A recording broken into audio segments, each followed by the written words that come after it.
I am Victoria, 32 years old, and a former risk assessment specialist turned silent partner of a major insurance holding company. On the surface, I appear to be a devoted housewife who spends her days throwing pottery and tending to her garden in Seattle.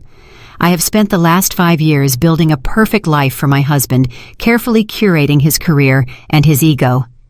But last night, standing in the freezing snow outside a cabin in Montana, I realized that my entire marriage was a liability I needed to liquidate. I had just flown 15 hours from a business trip in Tokyo and driven another 3 through a blinding Montana blizzard to surprise my husband Liam for our 5th anniversary. The log cabin was glowing warmly against the snow, a beacon of the romantic weekend I thought we were about to share, even though he had told me it was just a guy's trip. I reached into my leather overnight bag for the vintage Pappy Van Winkle bourbon I had spent months tracking down. It was his favorite. I stepped onto the porch, raising my hand to knock, when his voice drifted through the thin glass of the living room window. If she vanished, that $5 million policy would wipe the slate clean, Liam said. I froze. My hand hovered inches from the rough wood of the door. "You are out of your mind," his friend Brad laughed nervously. The sound of ice clinking against glass rang out. "Are you talking about murder?" Liam chuckled, a sound that made my blood turn to ice colder than the wind whipping around my ankles.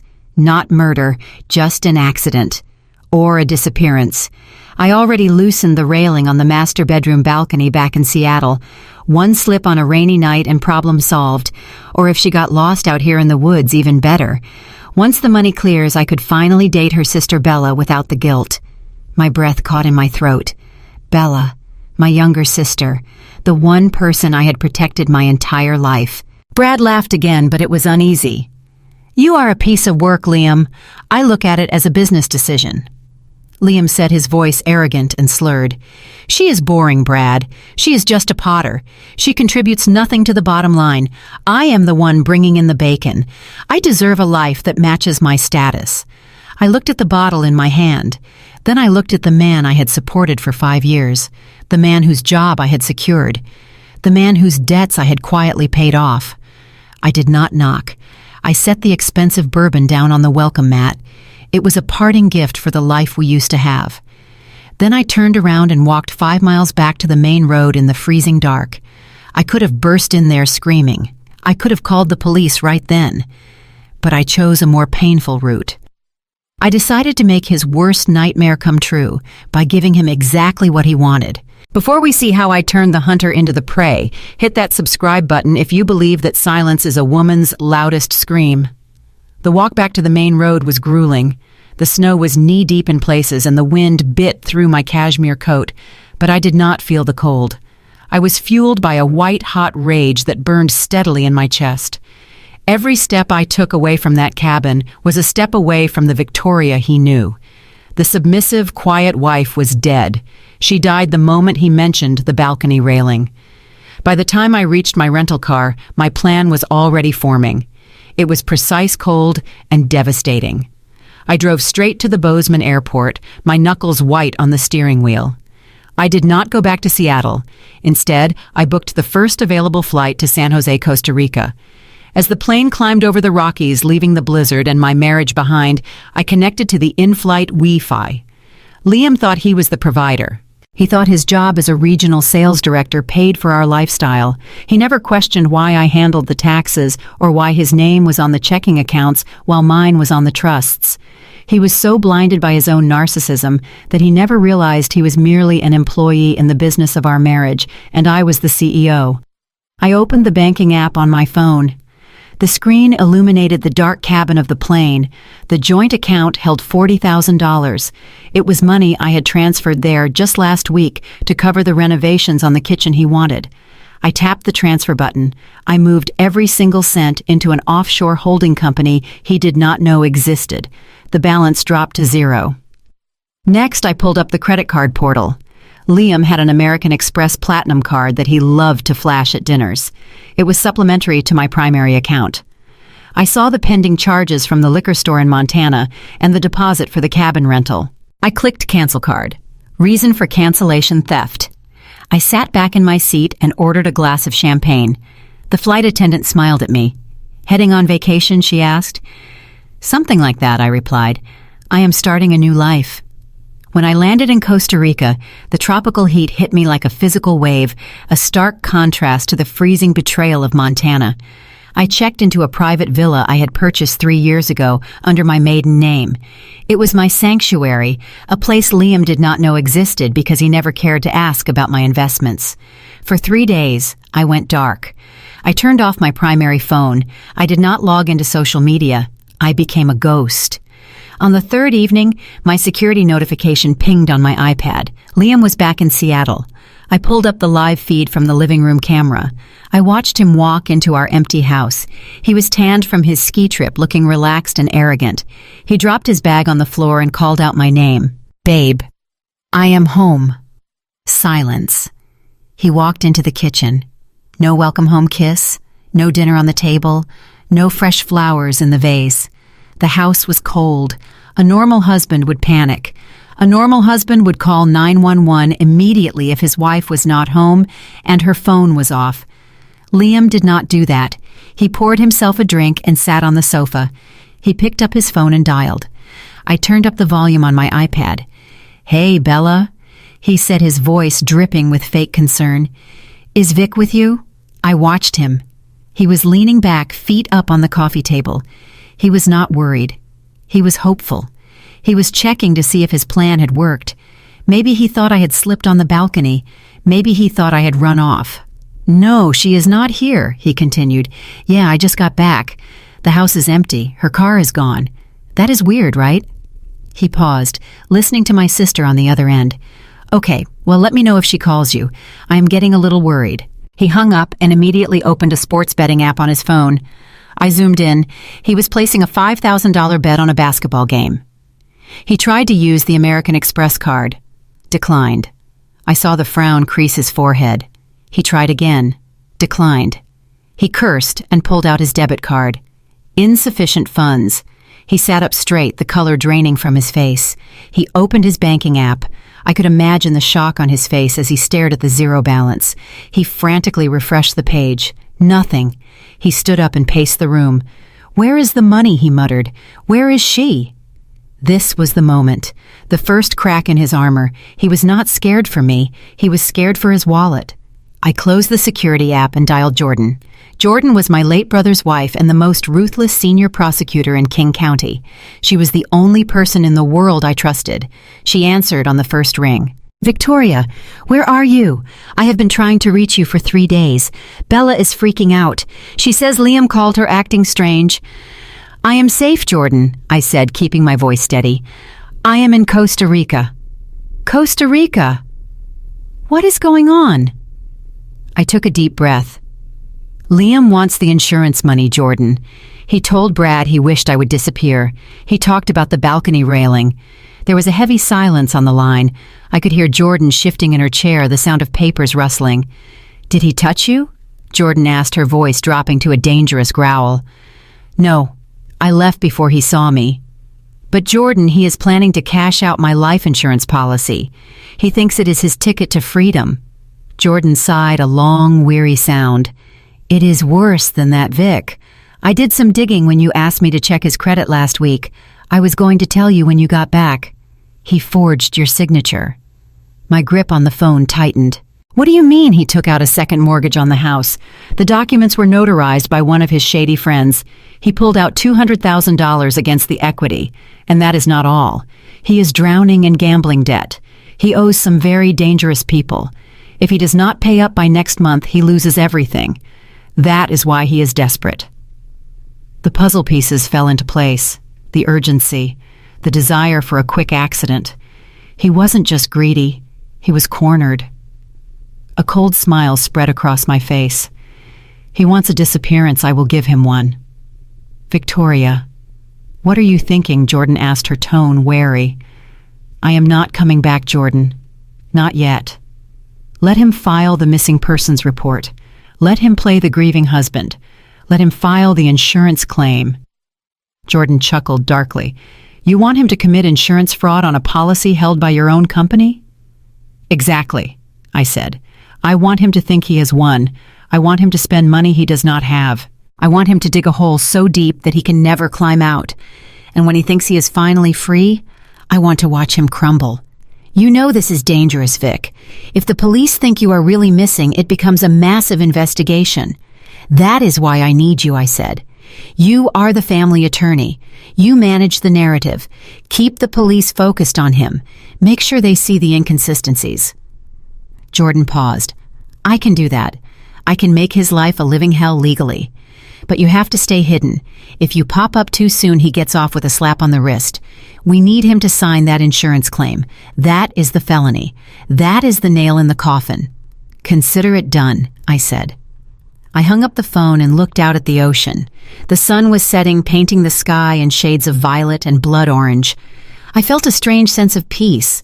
For years I had been the fixer. I had fixed his credit, fixed his resume, fixed his messes. Now I was going to fix him one last time. The next morning, I woke up to a barrage of notifications on my burner phone, which was linked to my main cloud account. Bella had sent me 50 messages. Vic, please answer. Vic, Liam called the police. Vic, are you okay? I felt a pang of guilt for worrying Bella, but she had to be genuine in her fear. Her reactions had to be real to sell the story. I opened the local Seattle news on my iPad. There it was. A small segment on the morning news.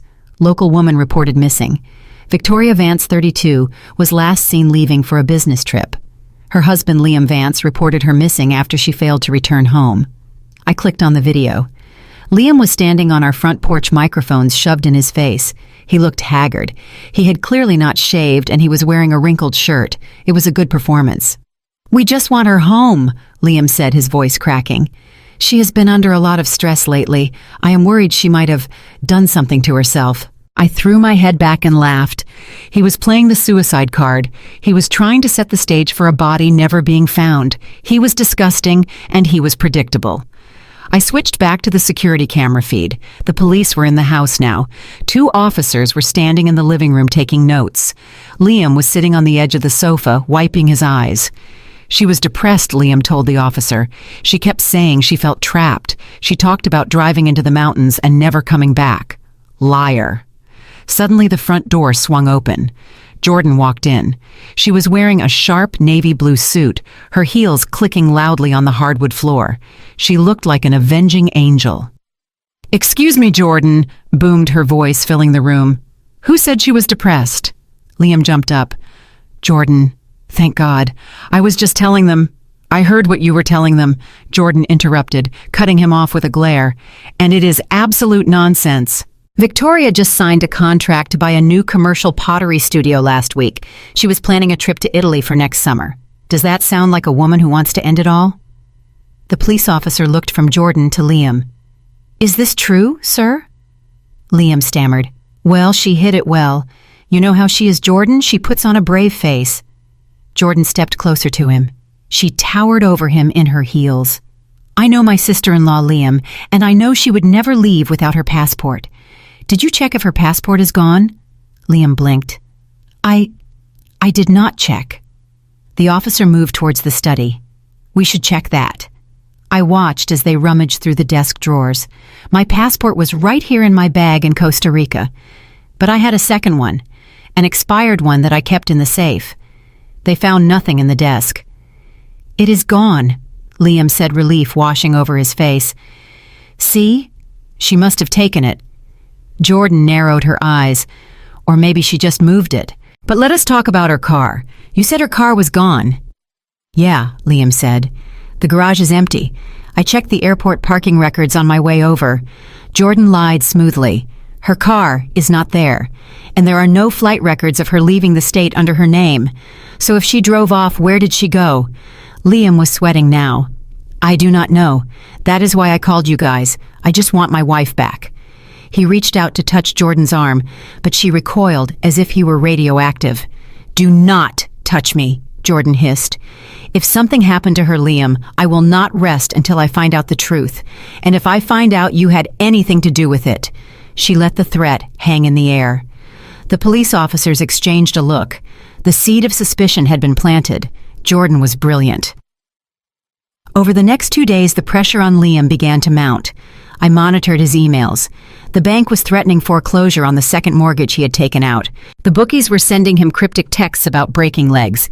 He was desperate for cash. He needed to access my accounts, but he couldn't.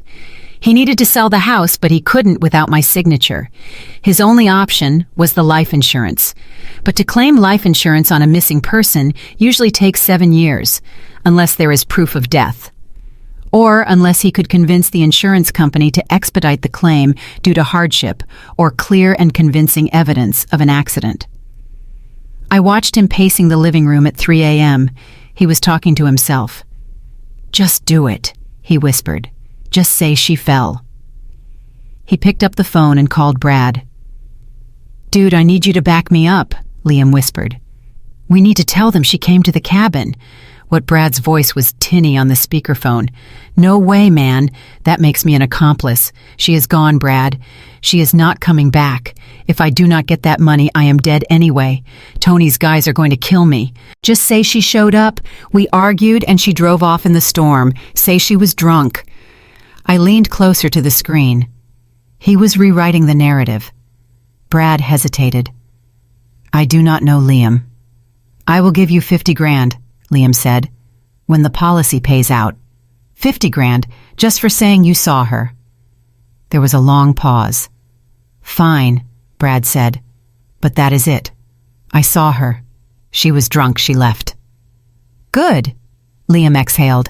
"I'm going to call the insurance company tomorrow." "Gotcha." I sat back in my chair and smiled. He was going to file the claim. He was going to lie on a recorded line to an insurance investigator, and he had just bribed a witness. The next morning, I made a call to my office in Seattle. I spoke to the head of Special Investigations Unit, a man named Robert, who had been my mentor for years. "Robert," I said, "a claim is about to come in from Liam Vance." Victoria Roberts sounded shocked. "We heard you were missing. I am working on a very special case, Robert. I need you to handle this personally. When Liam calls, treat him like a VIP. Fast-track the paperwork. Send an adjuster to the house immediately. I want him to feel like the money is almost in his hand." "You want us to pay it?" Robert asked, confused. "No," I said. "I want you to process it right up to the point of signature. I want him to sign the affidavit of loss. I want him to commit to the lie in writing and record everything." "I understand," Robert said, his voice turning professional.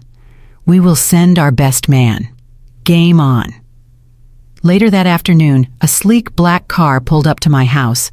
A man in a gray suit stepped out. It was not just any adjuster. It was David, a former FBI interrogator who now worked for my company. I watched on the camera as Liam opened the door. He had tried to clean up. He was wearing a fresh shirt and had combed his hair. He tried to look grieving but hopeful. "Mr. Vance," David asked, "I am from the insurance company. We received your notification. I am so sorry for your situation." "Thank you," Liam said, stepping aside to let him in. "It has been a nightmare." "I can only imagine," David said, sitting down at the dining table. "Now, because of the policy size and the circumstances, we need to go through some details. You said your wife was depressed?" "Yes, extremely." Liam lied, his eyes wide and sincere. "And you believe she may have had an accident?" Liam nodded. "She was drinking a lot. I think she might have driven off the road somewhere. Or maybe she went to the cabin and got lost." "The cabin?" David asked, pen hovering over his notepad. "I thought you said she was last seen here." Liam swallowed. "Well, my friend Brad, he thinks he might have seen her car near the cabin that night. In the storm." "Oh, really?" David wrote that down. "That is new information. We will need to speak to Brad." "Of course," Liam said quickly. "He will tell you. And if we search the cabin, Mr. Vance, will we find any evidence of her being there?" Liam hesitated. He was thinking about the balcony railing he had loosened in Seattle. He was thinking about the alibi he was constructing. "I do not know," he said. "Maybe." David pushed a piece of paper across the table. "This is a preliminary claim form. By signing this, you are stating that to the best of your knowledge, your wife is deceased or missing due to accidental causes, and that you have no knowledge of her whereabouts. You are also certifying that you had no involvement in her disappearance." Liam looked at the paper. It was the golden ticket. $5 million, freedom from debt, A new life with Bella. He picked up the pen. His hand did not even shake. He signed his name with a flourish. "Thank you, Mr. Vance," David said, taking the paper back. "We will expedite the processing. You should hear from us in a few days." As David walked out the door, Liam pumped his fist in the air.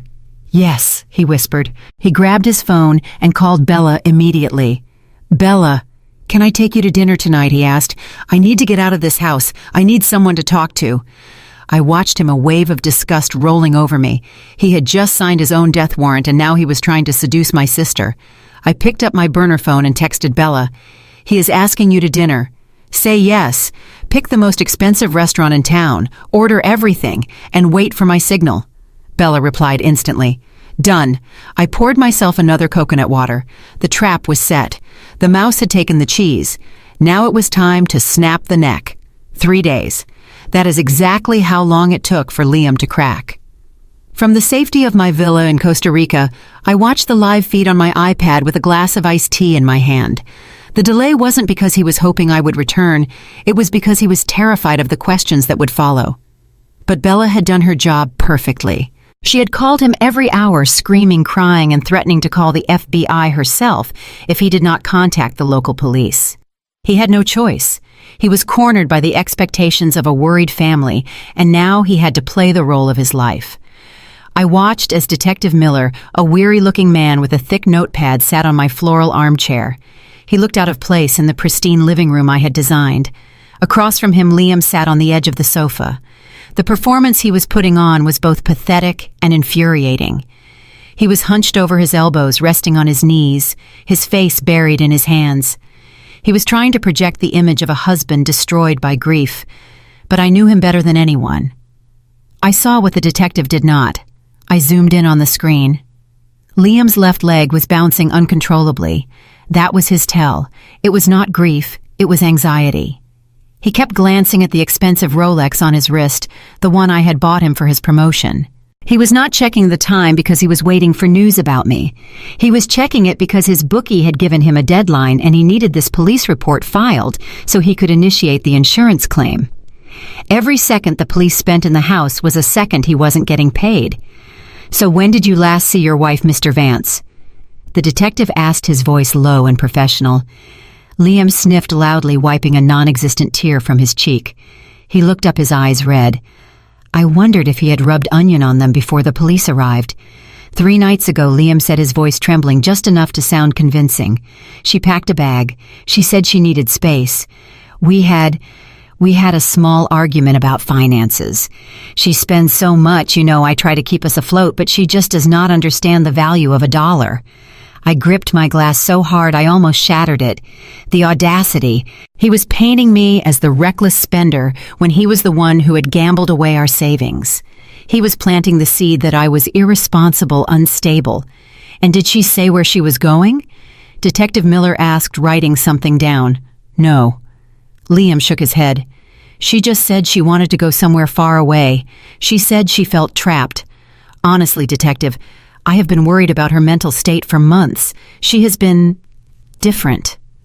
Different, how depressed Liam whispered, leaning in as if sharing a dark family secret. She would spend days in bed. She stopped doing her pottery. She would talk about how pointless everything was. She kept saying she wanted to just disappear. I tried to get her help, but she refused. I am terrified she might have done something to herself. Liar. I screamed the word in my mind. Just last week, I had finished a 20-piece commission for a local gallery. I was up at 5 every morning tending to my prize-winning orchids. I was more alive than I had been in years because I was finally preparing to leave him. But to the outside world, his lie was plausible. Who really knows what happens behind closed doors? The detective nodded sympathetically. The narrative was being set. The poor, hard-working husband and the unstable, depressed wife, who likely drove off a cliff. Is there anyone else who can corroborate her state of mind? The detective asked. Liam nodded eagerly. My friend Brad. He saw her that night. He can tell you how erratic she was. And her sister Bella, though she is in denial. They all know she has been struggling. He was building a cage for me, bar by bar, lie by lie. He was so confident, so sure that his version of the truth would become the only truth. He checked his watch again. He probably thought he would be done in 10 minutes.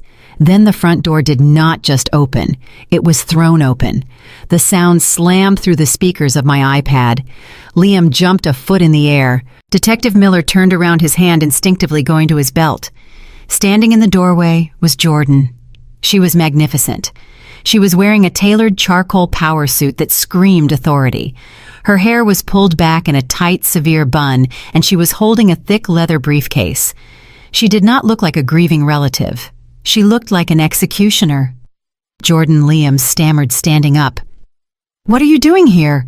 I am talking to the police." "I know exactly who you are talking to," Liam Jordan said. Her voice was ice cold, cutting through the humidity of his lies. "And I am here to make sure you do not waste the detective's time with fiction." She stepped into the room, her heels clicking rhythmically on the hardwood floor like the ticking of a bomb. She walked straight past Liam without even looking at him and extended a hand to the officer. "Detective, I am Jordan Vance, senior prosecutor for King County and the attorney representing the Vance family. I am also Victoria's sister-in-law." The detective stood up, looking slightly intimidated. "It is good to have you here, Ms. Vance. Your brother-in-law was just filling me in on Victoria's recent struggles with depression." Jordan stopped. She turned slowly to face Liam. The look on her face could have withered a cactus. Liam shrank back, his confidence evaporating instantly. Depression. Jordan repeated the word as if it were poison. "Is that what he told you?" Liam swallowed hard. "Jordan, come on. You know she has been down. You know she has been unhappy." Jordan dropped her heavy briefcase onto the coffee table with a loud thud. It landed right next to Liam's feet, making him flinch. She snapped the latches open. "Detective Jordan said, pulling out a crisp file folder. My client Victoria is many things. Calculating, yes. Private, certainly. But depressed. That is an interesting diagnosis for a woman who just closed a deal on 3 acres of commercial land in downtown Seattle last Tuesday." She slid a document across the table to the detective. "This is the purchase agreement signed and notarized 5 days ago." Jordan continued, her voice rising in power. "She is planning to open a massive art complex. Does a woman planning to kill herself invest $2 million in a 5-year development project?" Liam's mouth opened and closed like a fish out of water. I did not know about that. She hides things from me." Clearly, Jordan scoffed. She also hid her appointment with her fertility doctor. The room went silent. Even I paused in Costa Rica. That was a lie, but it was a brilliant one. Jordan was improvising, raising the stakes. Fertility doctor Liam squeaked. Yes, Jordan lied, smoothly pulling out another paper. She had an appointment scheduled for next week to discuss freezing her eggs. She wants a family detective. She wants a future. That does not sound like a woman looking for an exit, does it? The detective looked at the documents, then back at Liam. His expression had shifted. The sympathy was gone, replaced by suspicion. "Mr. Vance, you said she spent days in bed," the detective asked. Liam was sweating now. Visible beads of perspiration were forming on his forehead. Well, maybe not days, but she was sad. She was definitely sad. Jordan laughed, a harsh, humorless sound. Sad Liam. She was not sad. She was busy. Here is her calendar for the last month. She pulled out a color-coded printout. Gym at 6 a.m., pottery studio at 9 a.m., lunch with investors at noon, French lessons at 4 p.m. She was living a fuller life than you were, considering your calendar seems to consist mostly of online poker and happy hours. Liam's face turned a deep, blotchy red. "You have no right to look at my personal life. This is about Victoria." "It is all about Victoria," Jordan countered, stepping into his personal space. She towered over him. "And it is about why you are lying to a police officer about her mental state. Why are you trying to convince them she committed suicide?" "Liam, are you trying to speed something up? Maybe an insurance payout?" Liam's eyes widened in panic. He looked at the detective, desperate for an ally. "She is crazy. She hates me because I am the one Vic married. I am just trying to help find my wife. I checked my watch because I have a meeting. Okay, I am trying to keep my job while my wife is missing." Check your watch all you want, Liam Jordan said, her voice dropping to a whisper that the microphone barely picked up. But you are running out of time. The detective cleared his throat. He stood up, closing his notepad. Mr. Vance, I think we need to reevaluate the direction of this investigation. If your wife had future plans and significant financial investments, it is highly unlikely she walked away voluntarily. We will need to treat this as a potential foul play case. Foul play? Liam's voice cracked. You mean like a kidnapping? Or worse? The detective said, his eyes locking onto Liam's. We will need access to your phone, your car, and your financial records. We need to rule out everyone close to her. Standard procedure. No, Liam backed away.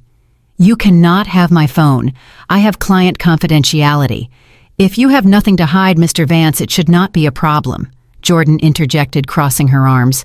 Unless, of course, there is something on that phone you do not want the police to see. Maybe text messages to a certain bookie, or perhaps a search history for how to loosen a balcony railing. I froze. Jordan was pushing it. She did not know about the railing yet. I hadn't told her that detail.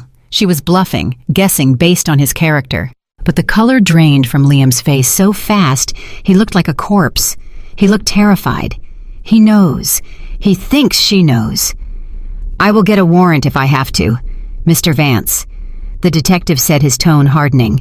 Do not leave town, and do not try to leave this house without notifying us. Liam collapsed onto the sofa as the detective walked to the door. Jordan followed him out, pausing only to look back at Liam. She did not smile. She did not gloat. She just looked at him with profound disappointment, as if he were a stain on the carpet she couldn't wait to remove. When the door clicked shut, Liam let out a scream of frustration and hurled a vase against the wall. It shattered into 1,000 pieces. I took a sip of my tea, feeling the cool condensation on the glass.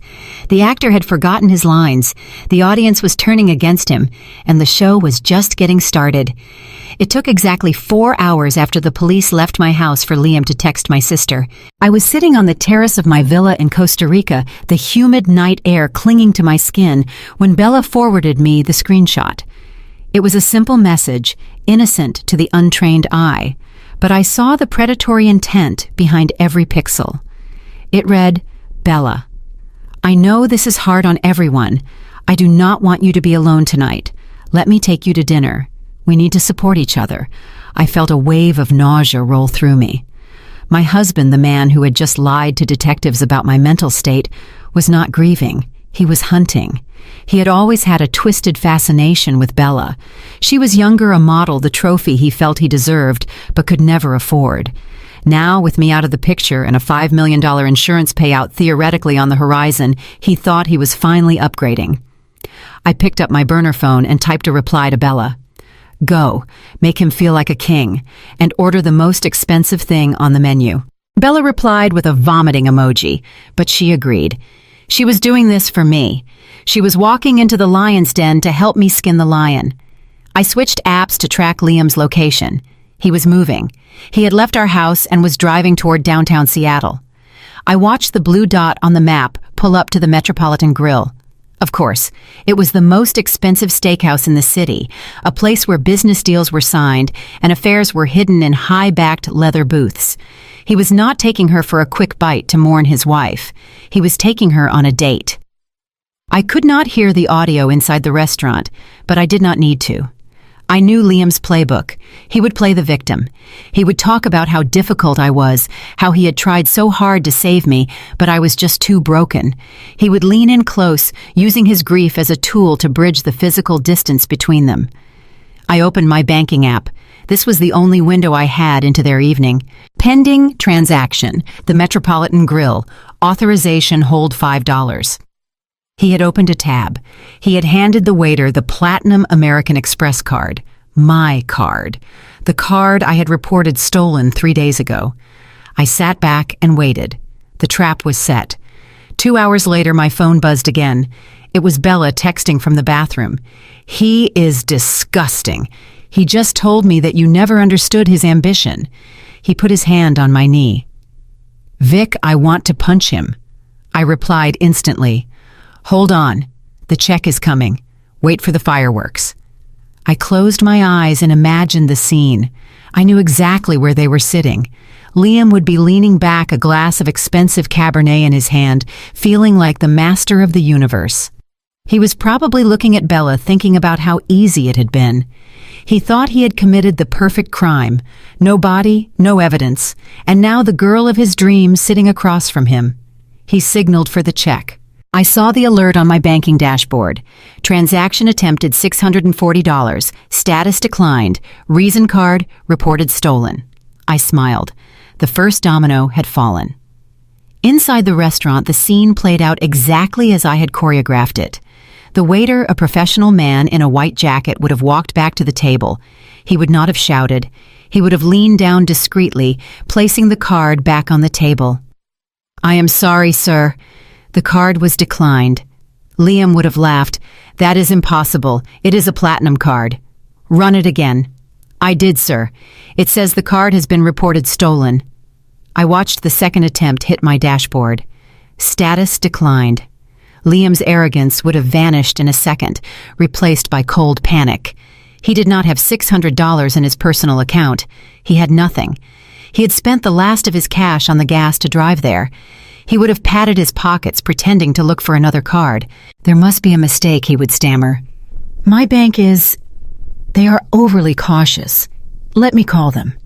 But he could not call them, because he was not the account holder. I was. I imagined Bella's performance. She was a terrible liar usually, but tonight she was fueled by rage. "Liam," she would ask, her voice loud enough for the neighboring tables to hear, "is something wrong? I thought you said you were handling everything." "I am Bella, I am," he would hiss. "Keep your voice down. It is just a glitch." The waiter would be standing there, looking unimpressed. "Sir, do you have another form of payment?" Liam would look around the room. He would see the eyes of Seattle's elite upon him. Businessmen he wanted to impress. Socialites he wanted to know. They were all watching the man who could not pay for his dinner. The illusion of the wealthy, grieving husband was shattering right there on the white tablecloth. I left my wallet in the car," Liam lied. "I will wait here," the waiter would say, blocking his path. Liam was trapped. He had no cash, no valid cards, and he was on a date with the woman he was trying to impress with his wealth. He had to make the call. I watched the phone log on our shared mobile plan. Outgoing call to Brad. I laughed out loud, the sound startling a parrot in the trees above me. He was calling his accomplice, the man who had helped him fabricate the story about the cabin. "Brad, pick up, Liam would be whispering into his phone in the hallway of the restaurant. Brad answered on the fourth ring. "Dude, what? I am sleeping. I need you to come to the Metropolitan," Liam pleaded. "My cards are frozen." "Vic." She must have messed with the accounts before she left. "I am stuck here with Bella." "You are on a date with her sister, Brad?" asked his voice, incredulous. "Are you an idiot? The police just left your house today. Just get down here, bring cash. I will pay you back when the insurance clears." "I will pay you back." The lie of every desperate gambler. 40 minutes. That is how long Liam had to sit there with Bella nursing a glass of water while the waiter hovered nearby. 40 minutes of Bella looking at him with pity and confusion. "I thought you were the provider," Liam, Bella said, delivering the line I had scripted for her. "That is what you always told Vic, that you were the one taking care of her." "It is a mix-up," Bella, Liam snapped, sweating through his shirt.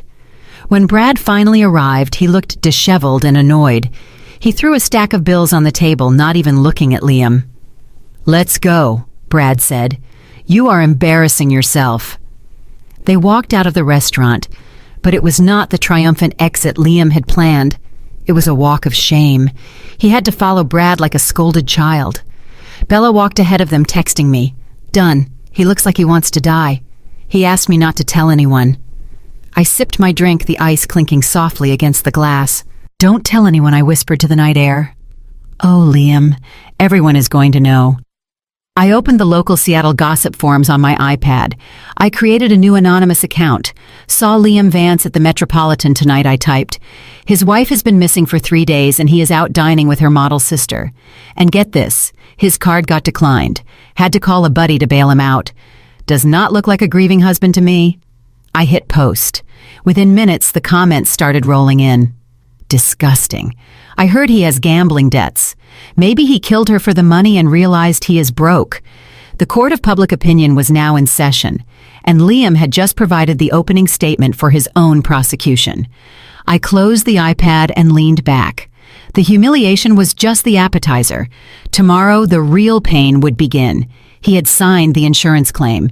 He had lied to the police, and now he had shown the world his true colors. I slept soundly that night, lulled by the sound of the ocean, while 4,000 miles away my husband lay awake in a cold, empty house, wondering why his golden ticket had suddenly turned to ash in his hands. He still thought this was just bad luck. He had no idea that the architect of his destruction was the woman he had called boring. The next morning, the sharks began to circle. I knew they would. I had been tracking Liam's gambling habits for 6 months, and I knew exactly who he owed. These were not the kind of men who sent polite letters with late fees. These were men who operated out of the back of pool halls in downtown Seattle and communicated through encrypted apps and burner phones. I sat on my veranda in Costa Rica, listening to the ocean and watching the digital surveillance feed of my living room. It was 6 a.m. in Seattle. Liam was already awake. He looked like a ghost. His skin was gray, his eyes were sunken, and he was staring at his phone as if it were a bomb about to detonate.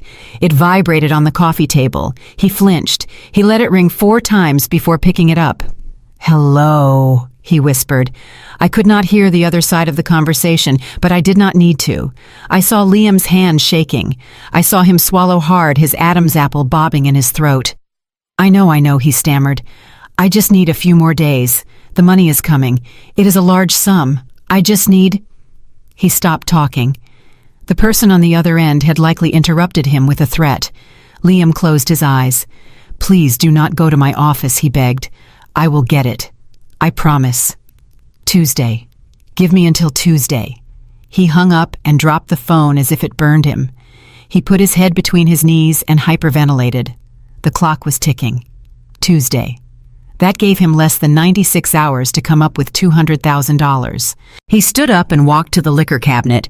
He poured a shot of vodka and downed it. It was breakfast for the desperate. Then he walked to his laptop.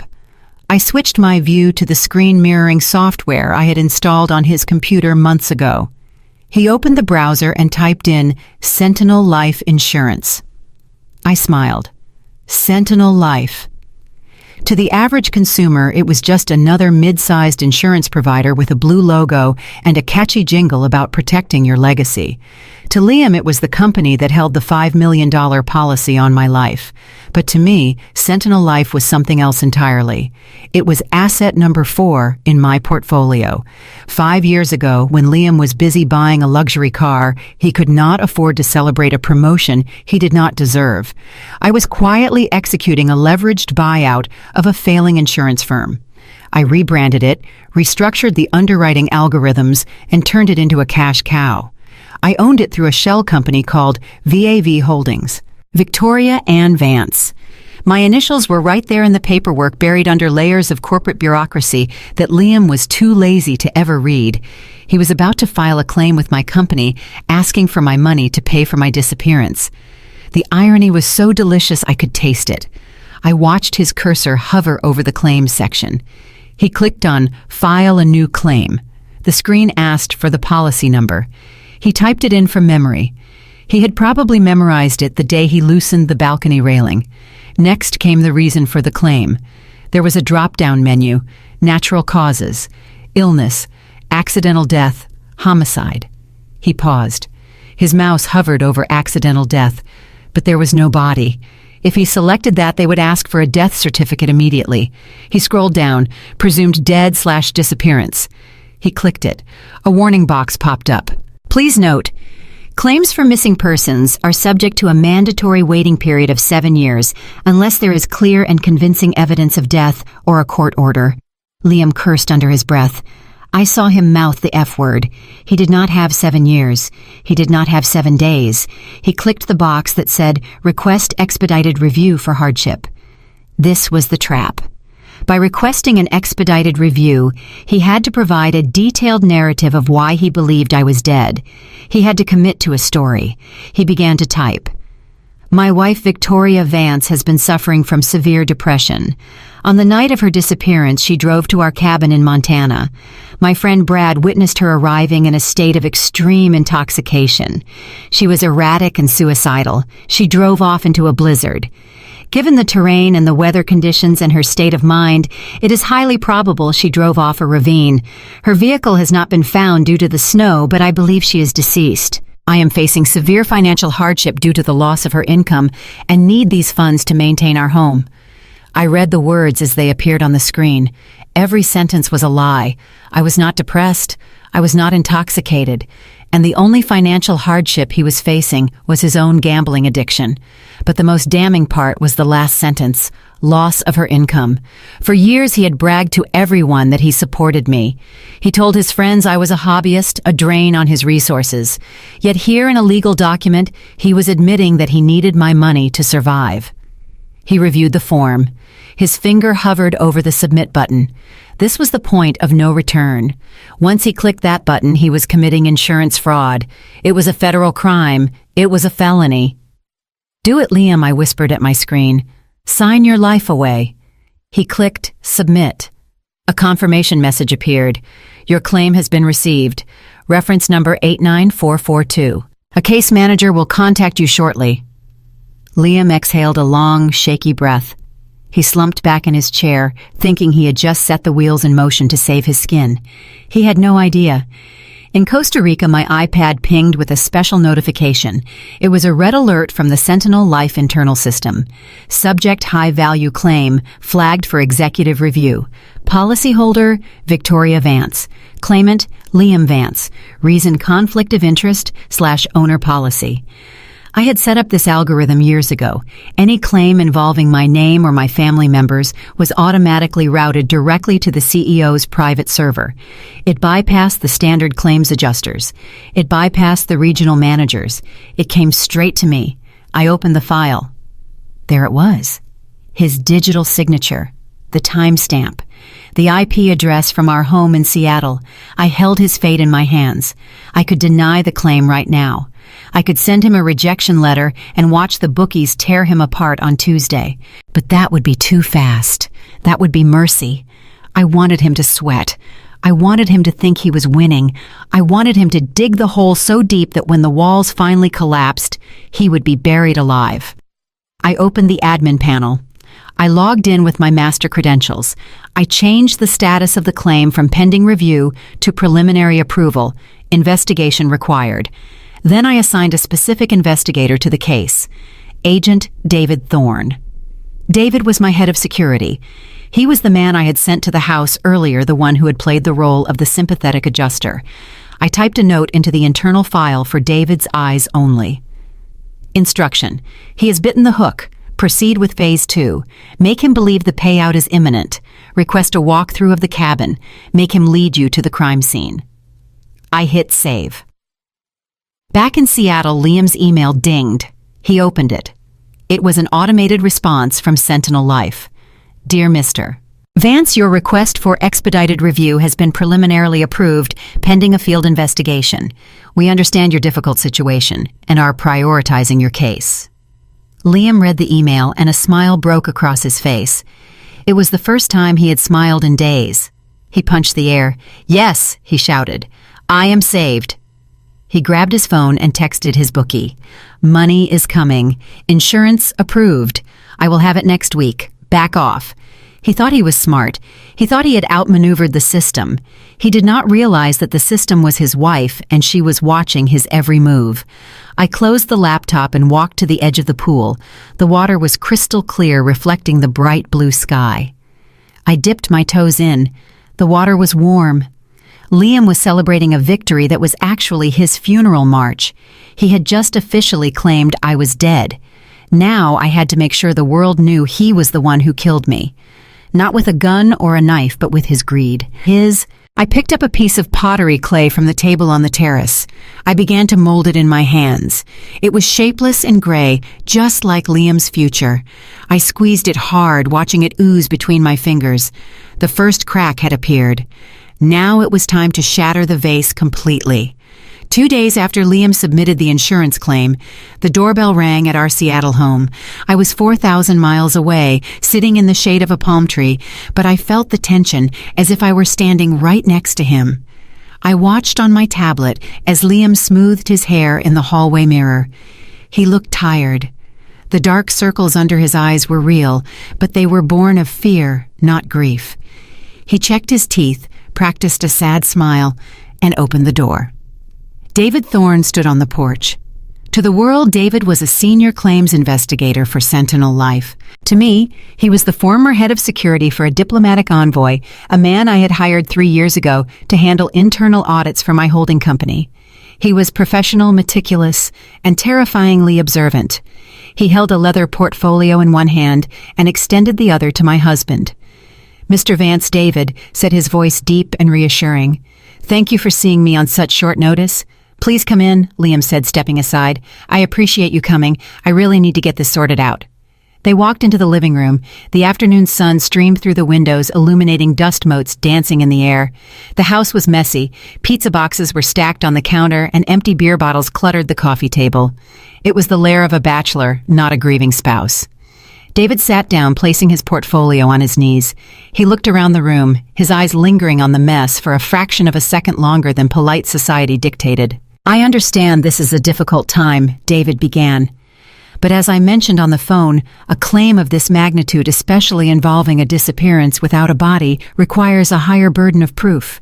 The company needs to be certain before we release $5 million. Liam nodded vigorously. "I understand. I do not know what else I can give you. She is gone. She took the car. She drove into a blizzard." David opened his portfolio and pulled out a sleek silver pen. "We have spoken to the local authorities," David said. "They have confirmed that no vehicle has been found. They have also confirmed that there were no skid marks found near the ravines on the route to the cabin." "Snow covers things up," Liam said quickly. "It was a heavy storm." "True," David agreed. "But the snow has melted, Mr. Vance. Search and rescue teams have combed the area. Nothing. No car, no debris, no body." Liam shifted in his seat. He was wearing a polo shirt that was slightly too tight, revealing the sweat stains forming under his arms. "Well, maybe she went somewhere else," Liam suggested, his voice rising in pitch. "I told you she was not thinking straight. She was manic." "Manic," David repeated, writing the word down. "You mentioned depression in your initial report.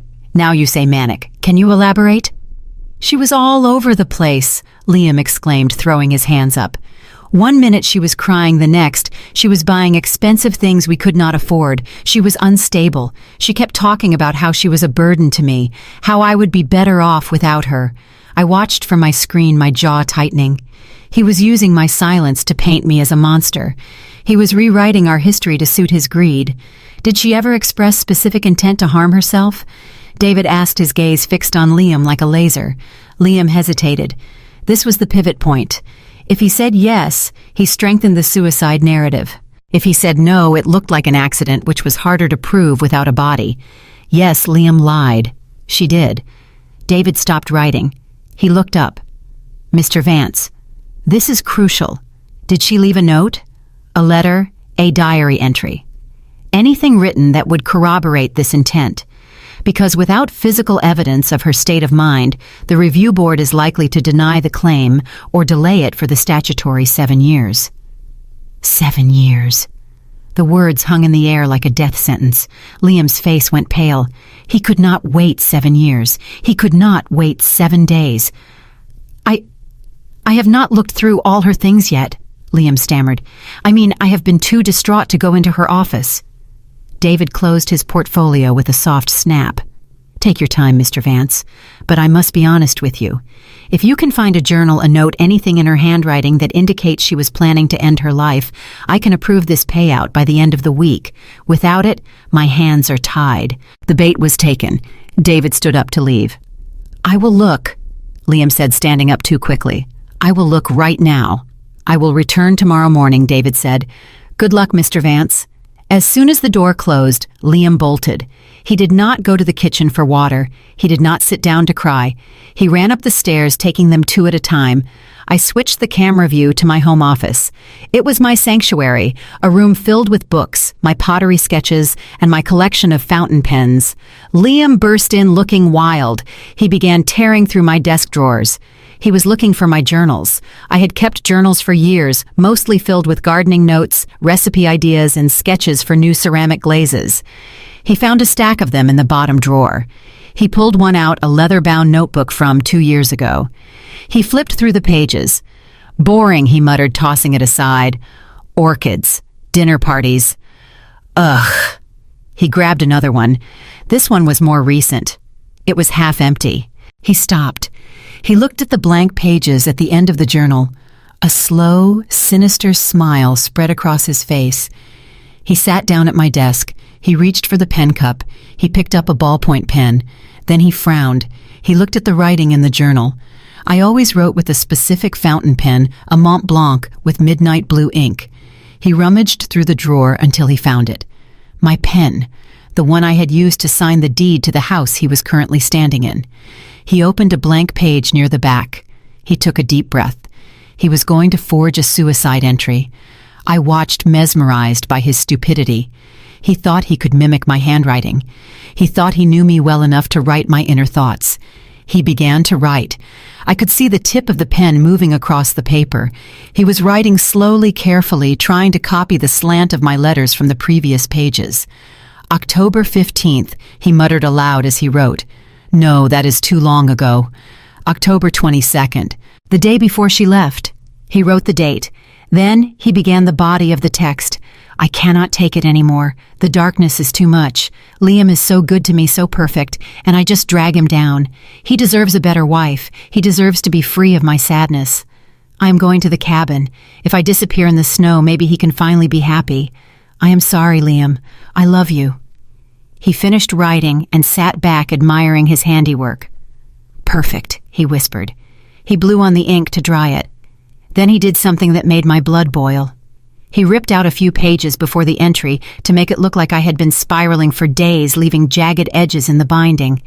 He closed the journal and held it to his chest, closing his eyes. He looked like a man who had just found salvation, not a man who had just desecrated his wife's memory. He spent the rest of the evening rehearsing. He stood in front of the mirror, practicing how he would present the journal to David. He practiced the tremble in his hand. He practiced the break in his voice. Look what I found, he practiced saying. I cannot believe I missed it. He called Bella later that night. Bella, I found something terrible, he said, his voice dripping with fake sorrow. A diary. She planned it, Bella. She wrote it all down. Bella, following my instructions, played along. Oh my God, Liam, that is heartbreaking. It is, he said. But at least now we know. At least now we can get closure. And the insurance company will have to pay. We can finally move on. He was so focused on the money. He did not care that he was admitting to the world that he had failed his wife. He did not care that he was branding me as suicidal. All he saw was the $5 million. The next morning, David returned at 9 sharp. Liam opened the door wearing the same clothes as the day before to look like he hadn't slept. Mr. Vance, David said, You look exhausted. I found it, Liam said, bypassing the pleasantries. He held out the journal like a holy relic. I was up all night reading it. It was in the back of her desk. I never knew she felt this way. They moved to the kitchen table. David put on a pair of white cotton gloves. He treated the journal as evidence, which ironically it was. Just not the kind Liam thought. David opened the book. He flipped through the pages of my gardening notes. Then he reached the entry Liam had forged. He read it in silence. Liam watched him holding his breath. This is very specific, David said, looking up. She mentions you by name. She mentions the cabin. She mentions the snow. Yes, Liam said, squeezing a tear out of his left eye. She planned it perfectly. She wanted to set me free. David looked at the page again. He pulled a small magnifying glass from his pocket. The ink looks fresh, David observed. Liam's heart rate must have spiked. I saw him swallow. Well, she wrote it a few days ago, Liam said. And the book has been closed in a drawer. It wouldn't fade that fast. David nodded slowly. And the handwriting. It seems shaky. She was crying. Liam almost shouted. She was distraught. Of course it is shaky. She was writing her final words. David closed the journal. "This is compelling evidence, Mr. Vance. If this is authentic, it changes everything. It proves intent. It proves suicide." "So you will pay?" Liam asked, leaning forward. "I need to take this to the lab," David said. "Standard procedure. We need to verify the handwriting and the age of the ink. But this looks like the smoking gun we needed." "Take it," Liam said. "Take it all. I just want this nightmare to be over." David stood up, placing the journal in an evidence bag. "You have been very helpful, Mr. Vance. I know this is hard. It takes a lot of courage to share something this personal." Liam sighed, a sound of pure relief. "She was a complicated woman, David. I tried my best. I really did. But some people just cannot be saved. She was broken when I met her. I carried her for as long as I could. I gripped the edge of my table in Costa Rica. He was not just content with killing me. He had to destroy my character, too.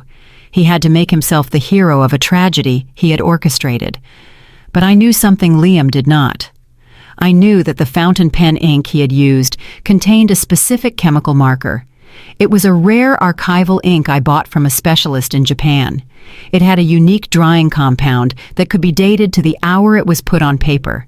And I knew something else. David was not taking that journal to a handwriting expert. He was taking it to a forensic document examiner on my payroll who would certify two things. One, that the handwriting was a clumsy attempt at forgery with significant pressure deviations from my natural style, and two, that the ink was applied 3 days after I had supposedly disappeared. Liam had just handed over the physical proof of his fraud. He had manufactured evidence. He had lied to an investigator. As David walked down the driveway, Liam watched him go, a look of triumph on his face. He picked up his phone and texted his bookie. "Done deal. Evidence submitted. We are rich." I watched him, feeling a cold, hard satisfaction settling in my chest. "Enjoy the victory lap, Liam," I whispered, "because you just ran straight off a cliff." It was barely a week since I had vanished, and Liam was already throwing a party. He called it a celebration of life, a memorial service held in the ballroom of a mid-tier hotel downtown. I sat on my terrace in Costa Rica, watching the live stream on a private link Bella had sent me. The audacity was breathtaking. There was no body, no death certificate, and the police investigation was still active, but Liam was pressing forward. He needed the world to accept that I was gone, so the insurance company would feel pressured to pay. I watched as guests filed in. There were my old college friends, confused and tearful. There were his sales colleagues checking their watches. And right at the entrance, placed on an easel next to a blown-up photo of me, was a large sign with a QR code. The text beneath it read, "The Victoria Vance Memorial Fund.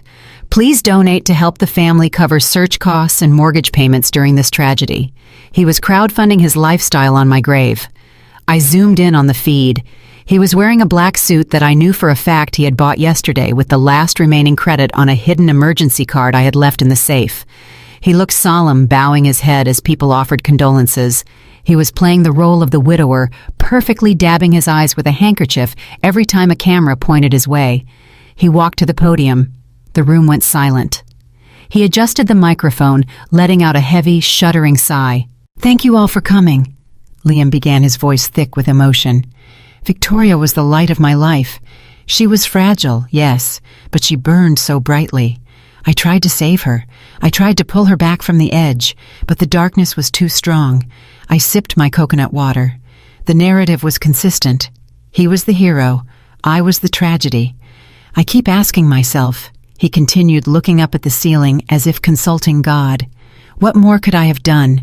I stayed up with her those long nights. I held her when she cried. I devoted every second of my life to making her happy, and now I am left with nothing but debts and memories." A few people in the audience sniffled. He was winning them over. He was about to ask for money again. I could feel it. "If you can find it in your hearts to support the fund," Liam said, gesturing to the QR code, "it would mean the world to me. Victoria would have wanted me to keep the house. She would have wanted me to survive. That was the cue." From the back of the room, a heavy door slammed shut. The sound echoed like a gunshot. Heads turned. Jordan marched down the center aisle. She was not wearing black. She was wearing a blood-red blazer that cut through the somber atmosphere like a blade. She held a stack of papers in her hand. She did not look at the guests. She looked only at Liam. Liam froze. His mouth opened, but no sound came out. He gripped the podium, his knuckles turning white. Jordan walked up the steps to the stage. She stood next to him. She was taller than him in her heels, and she radiated a terrifying calmness. "Thank you, Liam, for those moving words," Jordan said into the microphone. Her voice was steady, projecting clearly to the back of the room. "It is touching to hear how you devoted every second to my sister-in-law." Liam tried to reach for the mic. "Jordan, please. This is not the time." Jordan blocked his arm with her shoulder. She did not budge. "Actually, Liam, this is exactly the time. Because I think the donors deserve to know exactly what they are funding. You said you spent your nights holding her.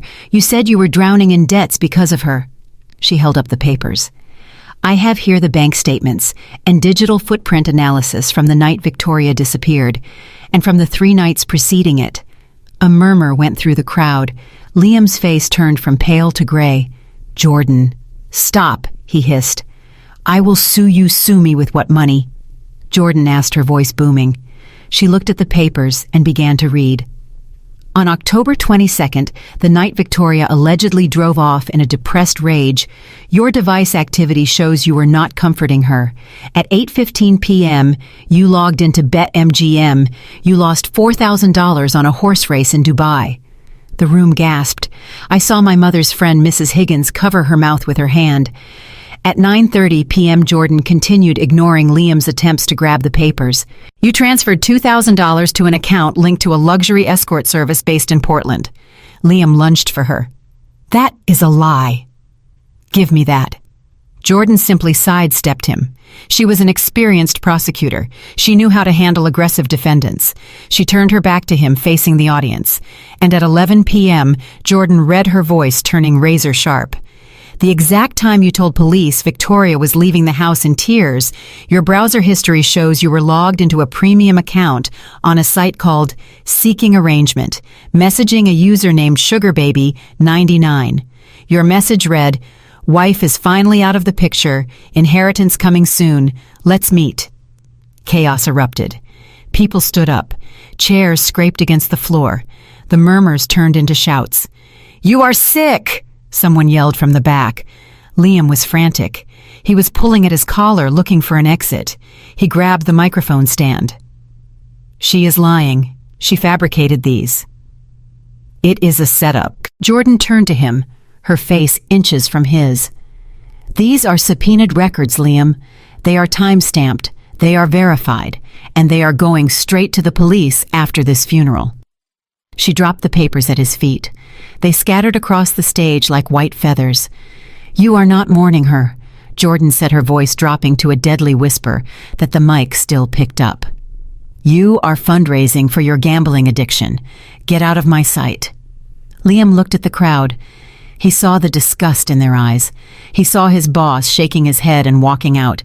He saw the donors putting their wallets away. He scrambled off the stage, tripping over a microphone cable. He ran down the side aisle, pushing past a waiter, and burst out the emergency exit. I watched him run. He looked like a rat fleeing a sinking ship. Jordan stood alone on the stage. She smoothed her blazer. "I apologize for the interruption," she said to the stunned room, but Victoria Vance was a woman of integrity. She would not want her memory used to pay for the sins of a man who never deserved her. She walked off the stage to silence, followed by the slow, rhythmic clapping of a single person in the back row. It was David, the insurance investigator. I closed the laptop screen. The memorial was over. Liam had lost the court of public opinion. He had lost his friends. He had lost his dignity. But he was still free. And that was about to change. While Liam was busy humiliating himself at the hotel, the real work was happening 300 miles away in Montana. I had timed this perfectly. As soon as the memorial service began, I had sent an anonymous tip to the lead detective on the case. The tip was simple. Check the cabin again. Check under the loose floorboard in the pantry. I knew the police had searched the cabin once, but it had been a superficial sweep for a missing person. They were looking for a woman, not a crime scene. Now armed with the knowledge that Liam was a liar and a gambler, they were looking for evidence of foul play. I switched my feed to the police scanner app. It was static for a while, then the chatter began. "Dispatch, this is Unit 4. We are at the cabin. We have found something." I leaned forward. This was the moment the trap would snap shut. When I had visited the cabin that night, I had not just walked away.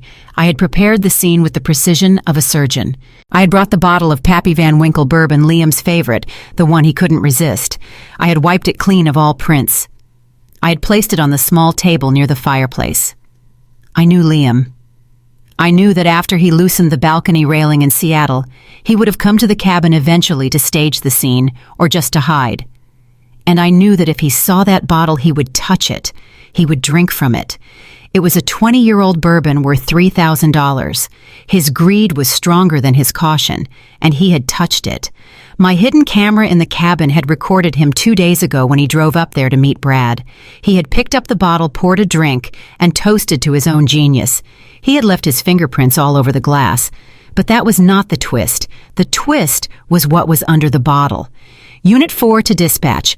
We have a positive reaction for luminol. There is blood trace on the fireplace hearth, and we found a jagged piece of glass with dried blood under the pantry floorboard. The blood was not mine, not technically. It was a synthetic compound I had developed during my time assessing risks for biomedical firms.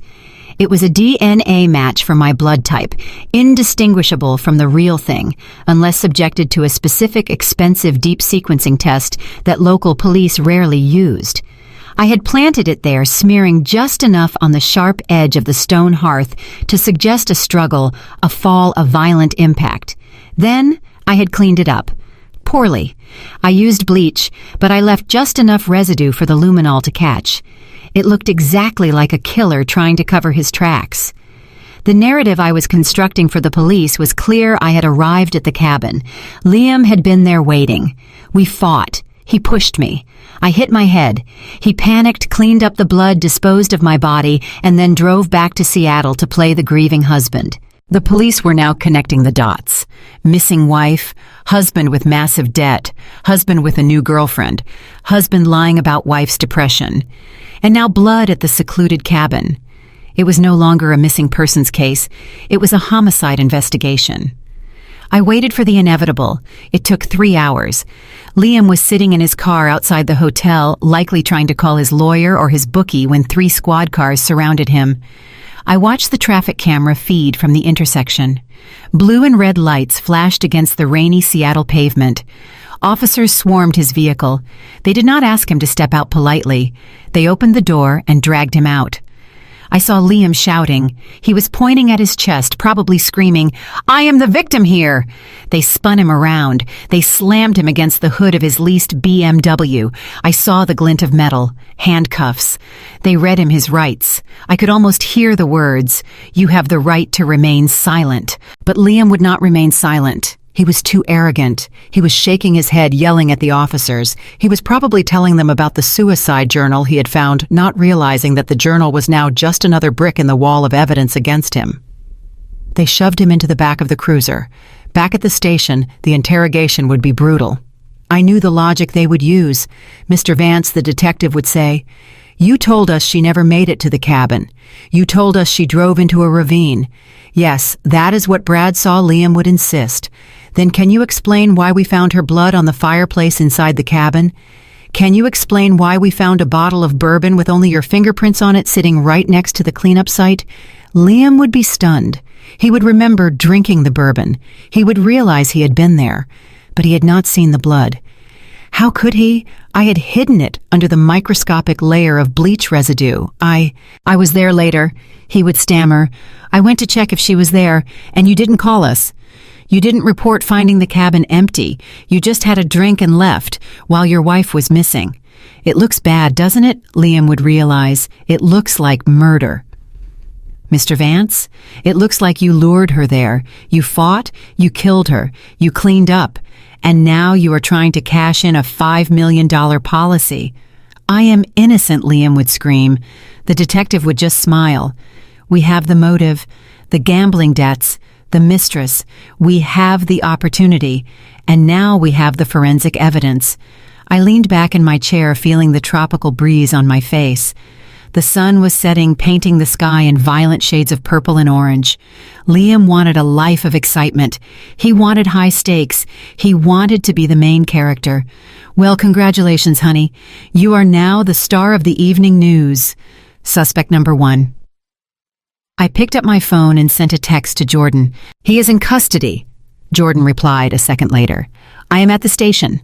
I just filed a restraining order and a petition to freeze all marital assets pending the murder investigation. He cannot touch a dime for his legal defense. He's going to have to use a public defender. Perfect.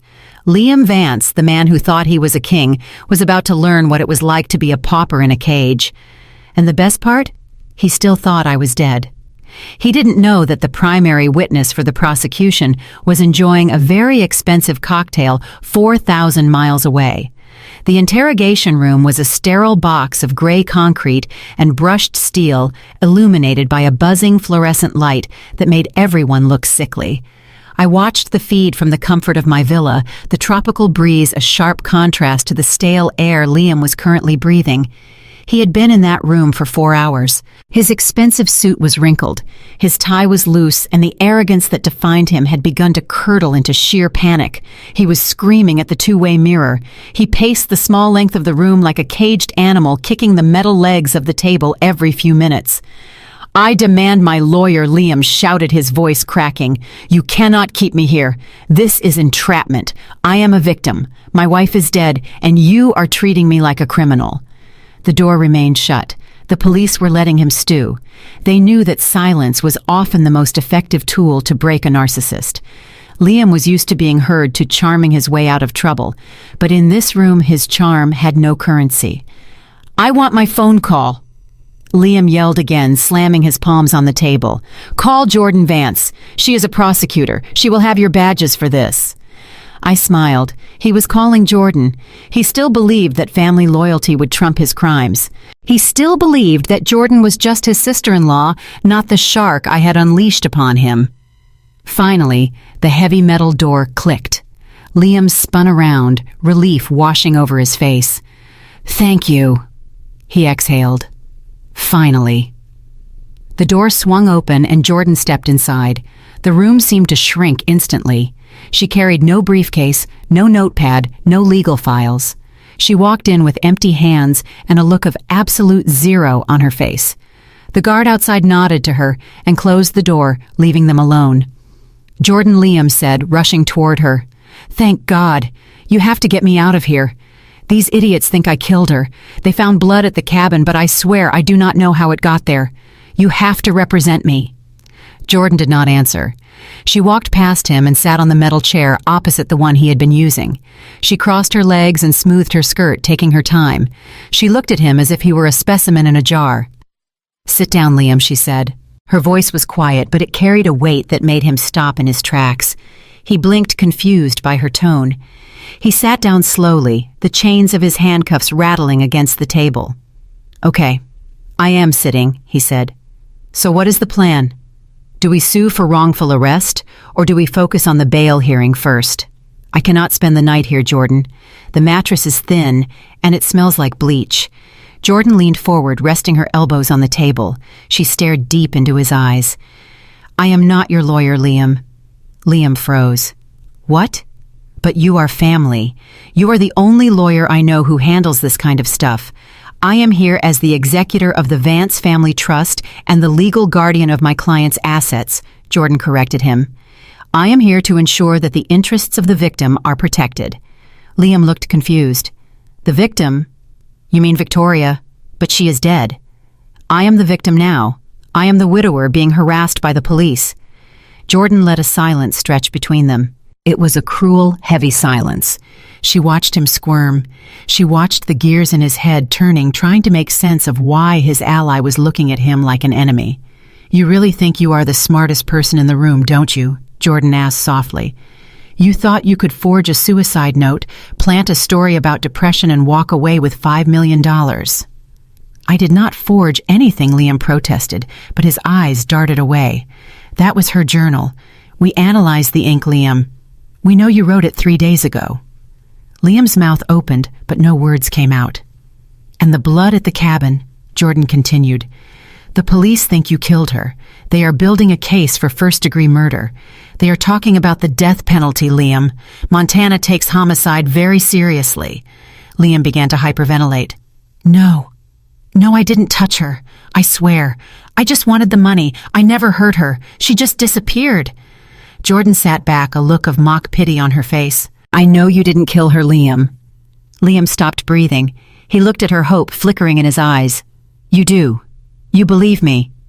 I know you didn't kill her, Jordan said, leaning in close, her voice dropping to a whisper. Because you cannot murder someone who is watching this interrogation live right now. The room went dead silent. The hum of the fluorescent lights seemed to roar. Liam stared at her. His brain was struggling to process the information. He shook his head slowly. What Mr. Vance Jordan said, her voice sharp and official. Victoria is not dead. She is very much alive. She has been alive this whole time. Liam let out a laugh. It was a high-pitched, hysterical sound. Alive. That is impossible. The blood. The car. All staged, Jordan said. The blood was synthetic. The car is in storage. And the wife you thought was a boring, helpless pottery enthusiast. She is the one who orchestrated this entire investigation. Liam's face crumbled. The arrogance evaporated, replaced by a raw, naked terror. She did this. Why? Because she heard you, Liam Jordan said. She stood outside the cabin window and heard you tell Brad that you wanted her dead. She heard you talk about the balcony railing. She heard you plotting to use her death to pay off your gambling debts. Liam slumped in his chair. He looked small. He looked defeated. If she is alive, he whispered, his voice trembling. Then I am not a murderer. No. Jordan agreed. You are not a murderer. He let out a sob of relief. He slumped forward, resting his forehead on the cold metal table. Thank God.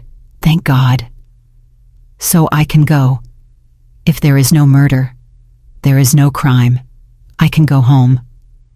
Jordan waited until he looked up again. She waited until he had that glimmer of hope in his eyes. Then she crushed it. You are not listening, Liam. I said you are not a murderer. I did not say you were free. Liam's brow furrowed. What do you mean you just signed an affidavit of loss to the insurance company? Jordan listed, ticking off her fingers. You filed a false police report. You forged a document to mislead an investigation. You solicited a witness to lie about a crime scene. So Liam asked, desperate, That is just a misunderstanding.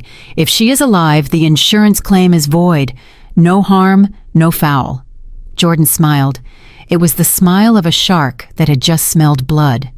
The insurance company you tried to defraud, it is called Sentinel Life. Do you know who owns Sentinel Life? Liam? He shook his head. It is a subsidiary of VAV Holdings, Victoria Ann Vance. Your wife owns the company you tried to rob. Liam went white, and the policy Jordan continued enjoying every second. It has a specific clause about attempted fraud by a beneficiary. By signing that paper, you triggered a civil and criminal liability that goes far beyond a simple rejection. You tried to steal $5 million from your own wife's company. That is grand larceny. That is corporate fraud. And since you used the internet to submit the claim, it is wire fraud. Federal wire fraud. Liam looked like he was going to be sick. But we are married, he stammered. Her money is my money. Not anymore, Jordan said. I filed for an annulment this morning based on fraud. And I also froze every asset you have access to. The house. It is in a trust. The car, leased under the company. Your bank account's empty. She stood up. She looked down at him, a towering figure of justice. Mr. Vance Victoria is not dead, but considering what you are facing, you are going to wish you were.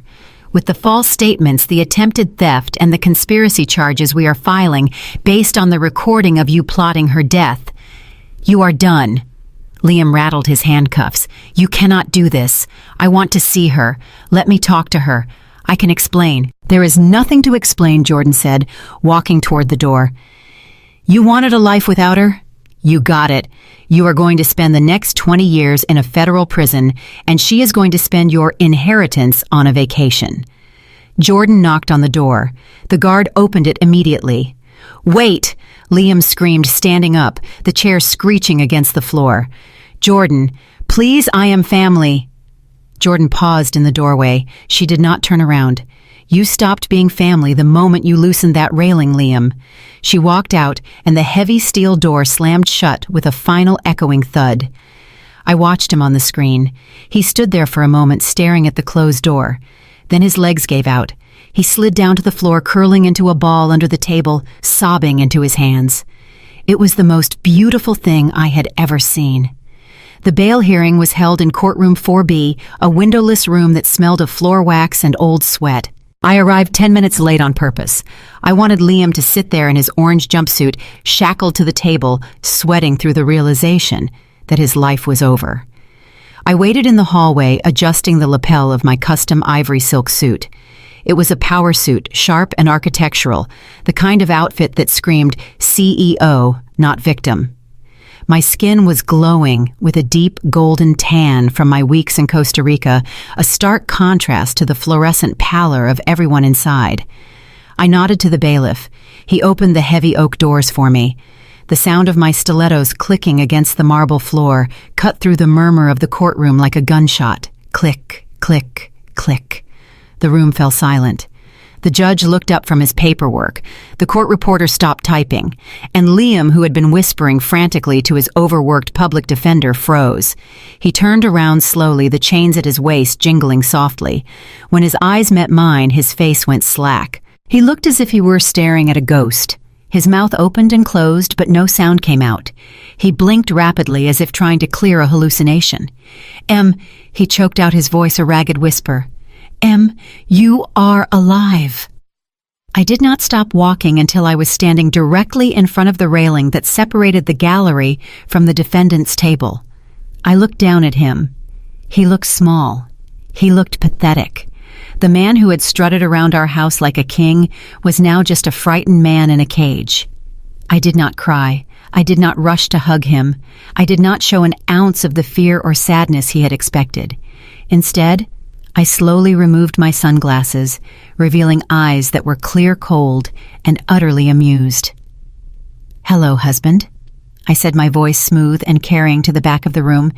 Liam stumbled to his feet, ignoring the bailiff who moved to restrain him. "Vic." "Oh my God, you are alive," I told them. I told them I didn't do it. He reached out his hands as far as the chains would allow, trying to grasp at me like a drowning man. "Tell them, Vic. Tell them I am innocent. Tell them you just went away for a while." I smiled. It was a smile that didn't reach my eyes. It was the smile of a predator looking at a trapped meal. I tilted my head slightly to the side. "Did you enjoy the bourbon at the cabin, Liam?" I asked. He froze. The color drained from his face so completely that I thought he might faint. He remembered the bottle. He remembered the fingerprints. What?" he stammered. "The Pappy Van Winkle."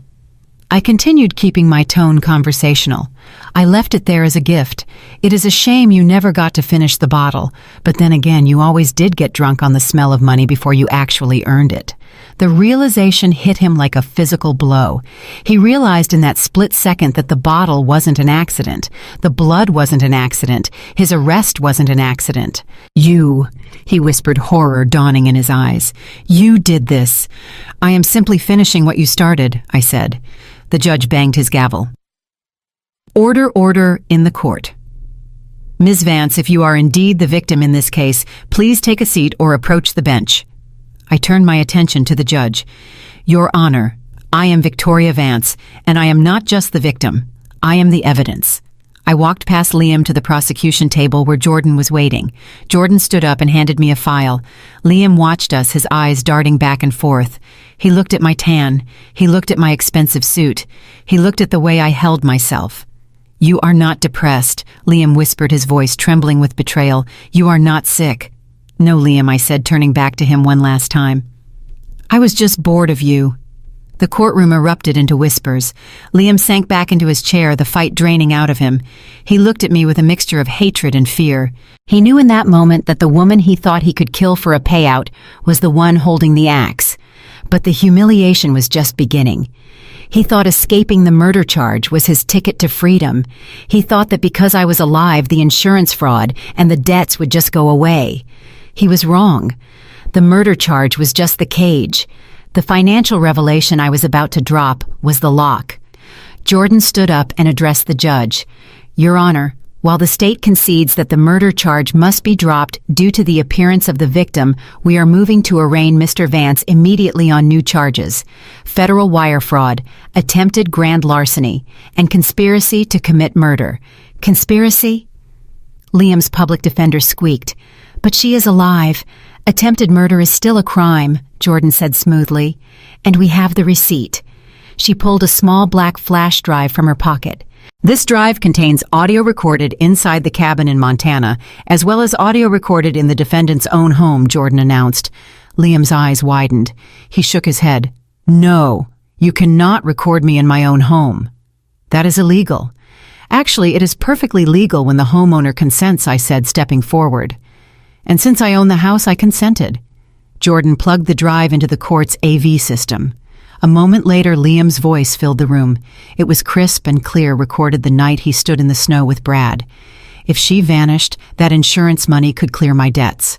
I already loosened the railing on the master bedroom balcony back in Seattle. Or if she gets lost out here, even better.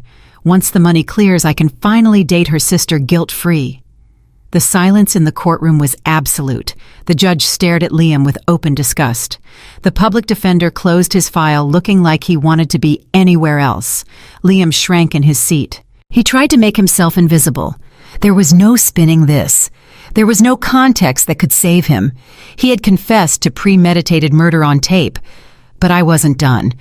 Regarding the insurance money he was so desperate for, I said, addressing the court, Mr. Vance filed a claim against Sentinel Life Insurance. He believed he was entitled to $5 million. I walked over to the defendant's table and placed a document in front of Liam. Read the highlighted clause, Liam. He looked down. His hands were shaking so hard, the paper rattled against the table. Clause 44, subsection B. I read aloud from memory. In the event that a beneficiary attempts to defraud the policy or is found to have conspired to cause harm to the insured, the policy is not merely voided. The full face value of the policy shall be liquidated from the holding company's charitable reserve and donated immediately to a designated nonprofit. I leaned in close. Do you know who the designated nonprofit is, Liam? He shook his head, tears streaming down his face. The National Coalition Against Domestic Violence, I said. A gasp went through the gallery. You tried to kill me for $5 million, I whispered. And instead your greed just donated $5 million to help women escape men exactly like you. No, he sobbed. No, please. I have nothing. I have debts. They will kill me. You should have thought about that before you bet against the house, I said. And speaking of houses, Jordan interjected, delivering the final blow. Mr. Vance seems to believe he has equity in the marital home. She held up a property deed. The residence in Seattle is held in a blind trust. The beneficiary of that trust is VAV Holdings. Mr. Vance was a tenant at will. He owns zero equity. The car he drives company lease. Terminated as of this morning. The joint bank accounts. The funds were withdrawn to cover the legal fees for this prosecution. Liam looked up, his face a mask of pure despair. I am homeless, he asked. You are indigent, Jordan corrected. And since you have no assets and are a flight risk facing federal charges, I assume bail will be denied. The judge nodded. Bail is denied. The defendant will be remanded to custody pending trial. 2 officers moved in to grab Liam. He didn't fight this time. He couldn't. He had been stripped of everything. His money, his reputation, his freedom, and his delusions of grandeur. As they dragged him away, he looked back at me one last time. Why, he croaked. Why did you let me go this far? I looked at him, adjusting my silk cuff. Because, Liam, I said simply, I wanted to see if you were smart enough to stop. You weren't. The doors closed behind him, cutting off his sobbing. I turned to Jordan and smiled. A real smile this time. "Lunch?" I asked. Jordan grinned, closing her briefcase. "I know a place," she said. "But you are buying." I laughed. The sound was light and free. "I can afford it," I said. "After all, I just saved $5 million. We walked out of the courtroom together, leaving the wreckage of my marriage behind us. The air outside was crisp and clean. I took a deep breath. It smelled like freedom, and it smelled like victory. The divorce proceedings were not a battle, they were a massacre. I did not even have to step foot in the courtroom to finalize the dissolution of our marriage. Jordan handled everything with the precision of a surgeon removing a tumor.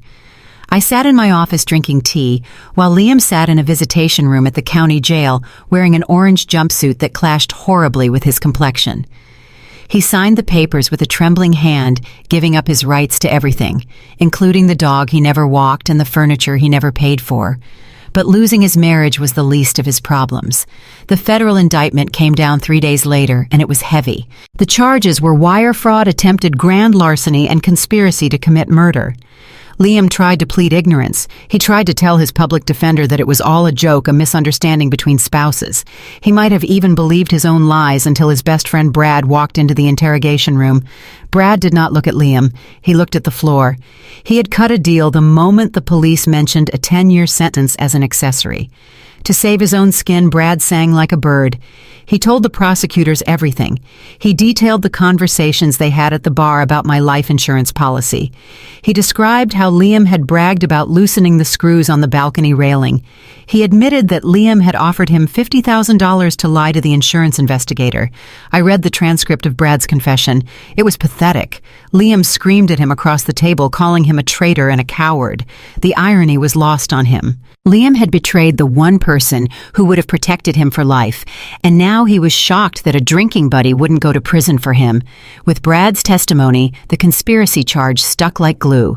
But the final nail in the coffin did not come from the courts. It came from my little sister. Bella had been waiting for the right moment to strike, and she chose the morning of his bail review hearing. She posted screenshots of the text messages Liam had sent her while I was missing. The internet exploded. The thread went viral within an hour.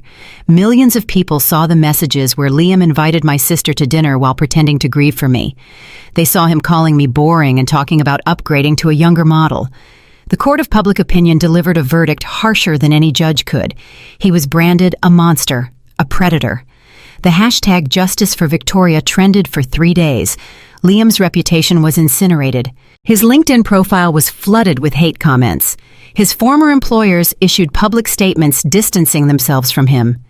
Even his mother, whom I had supported financially for years, gave an interview to a local paper saying she was ashamed to call him her son. He was isolated, he was broke, and he was universally despised. The sentencing hearing was brief.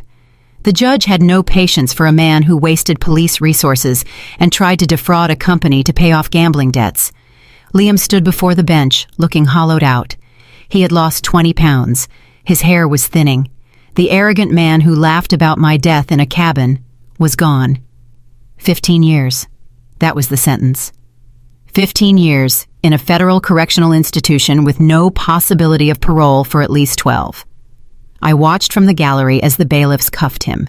He looked back one last time, searching for me in the crowd. When our eyes met, he mouthed the word sorry. I did not blink. I did not nod. I simply checked the time on my diamond watch and stood up to leave. His apology was about a decade too late and $5 million too short. 1 year later. The air in Montana was crisp and smelled of pine needles and snow, just like it had on that night. But everything else had changed. I was not standing outside in the cold looking through a window. I was standing on a heated mahogany deck holding a glass of vintage champagne. Behind me, the massive glass doors of the Phoenix Resort reflected the stunning mountain peaks. I had bought the land surrounding the old cabin. I had torn down the rotting structure where Liam had plotted my murder, and in its place, I had built a 5-star luxury retreat. It was a sanctuary for women. A place to disconnect, to heal, and to find their power. It was fully booked for the next 18 months.